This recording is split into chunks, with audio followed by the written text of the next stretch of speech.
Hello everyone, my name's Scott and I work at SenseAbility. I want to show you a project that we've been working on up at a farm, Molagan Fawr, above Llanrwst, where Sean and Leon are using our sensors to help them monitor the temperature of their vaccine fridge. Now, we could monitor other fridges, and we do. It's not just vaccine fridges, this could be used in food fridges, meat fridges, freezers, outbuildings, a room, anything that, if you want to measure the temperature of something that's of value to you. These are battery operated sensors, they're not dependent on power, and we can receive the data and bring it into graphs and automatically record and store the data. So if you're recording the data either for insurance purposes or for a manufacturer's benefit, in the context of say vaccines, or maybe food, you might be recording the data automatically for food safety. It can save you a lot of paperwork because it happens automatically, there's no human error, and it's also stored for the long term, which means that should a food inspector come along in 3 months time, 6 months time and ask for your records, you have them electronically and they're all there for you. You're not having to refer to old bits of paper. So I'll just show you what's going on here from the data is collected automatically at Molagan Fawr.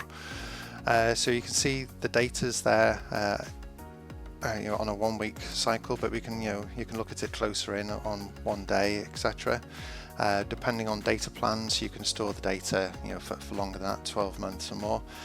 You can have little snapshots, temperature now, the average of the last hour, the maximum temperature, the average temp, all there.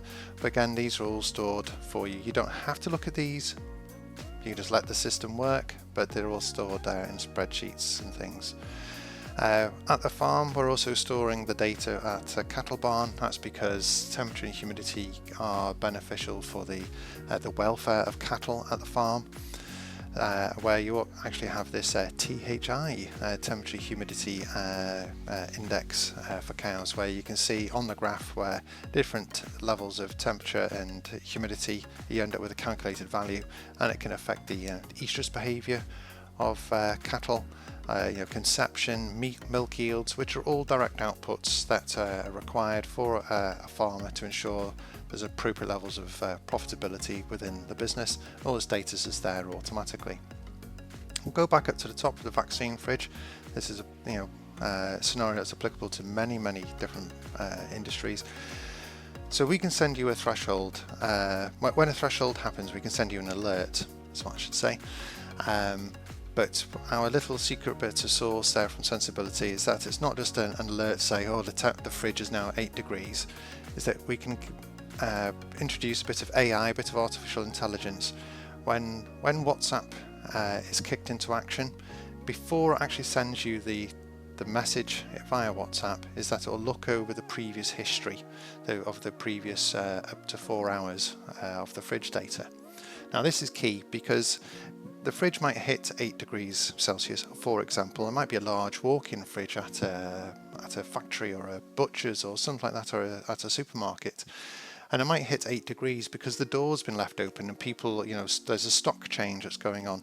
But the door's then shut and it starts to cool down again quickly. So you'll get the alert in WhatsApp, and then you might see, oh, well, actually, yes, it has hit 8 degrees, but the temperature has only changed briefly over the past half hour.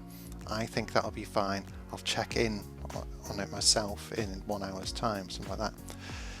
However, you could also get the alert. It's hit 8 degrees, the WhatsApp message will tell you, and you can maybe see how the temperature is incrementing up slowly at 1 degree per hour.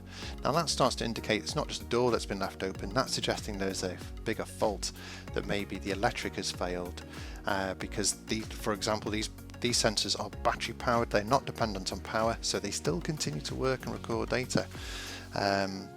So you can have that alert, or maybe a seal has failed.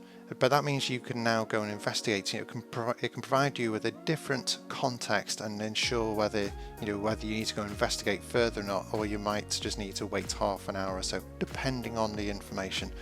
Obviously, it's still up to you to evaluate, but at least you have that information to hand, and it means you don't have to be there.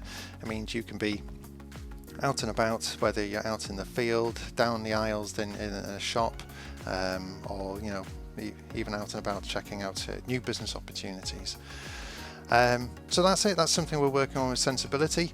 We're based in North Wales, but we're all ready to work anywhere. If you want to get in contact, there's our website address, www.senseability.uk.